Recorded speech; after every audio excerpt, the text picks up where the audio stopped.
కాలం మారింది అంటే ఏందో అనిపిస్తుంది కానీ నిజమే అనిపిస్తుంది ఈ ముచ్చట చూస్తుంటే.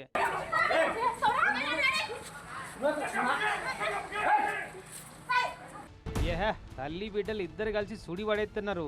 ఈయన ఒక సర్కార్ బడి పంతులట, ఈ బుజ్జి మీద చెయ్యి చేసుకున్నట, బుజ్జితో పాటు ఆమె తల్లి ఇద్దరు కలిసి మంచిగా అరుచుకున్నారు. బాపట్ల జిల్లా కర్లపాలెం మండలం చింతాయపాలెం హై స్కూల్లో జరిగిన లేడీస్ వర్సెస్ జెంట్స్ పంచాయతీ ఇది.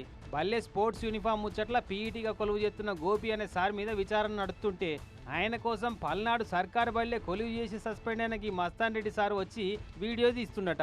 అట్టెట వీడియో తీస్తున్న పర్మిషన్ లేకుండా అని స్కూల్ స్పోర్ట్స్ కమిటీల మెంబర్ అయిన ఈ స్టూడెంట్ అడిగితే పంచాది పుట్టింది. ఇక మాట పెరిగి చేతుల దాకా పోయింది. ఇట్లా ఆగో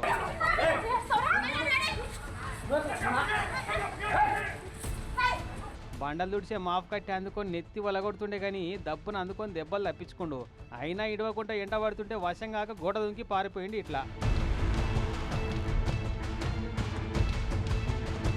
ఇద్దరు ఒకరి మీద ఇంకోళ్ళు పోలీస్ కేసులు పెట్టుకుంటే ఎవరిది తప్పు ఎవరిది రైట్ అన్న సంగతి తేల్చే పనిలో పడ్డారు పోలీసు వాళ్ళు. మరి అసలు పంచాది ఏందో గానీ సార్కు సల్ల చెమటలు పట్టించి పారిపోయేటట్టు చేసిర్రు తల్లి బిడ్డలు అయితే.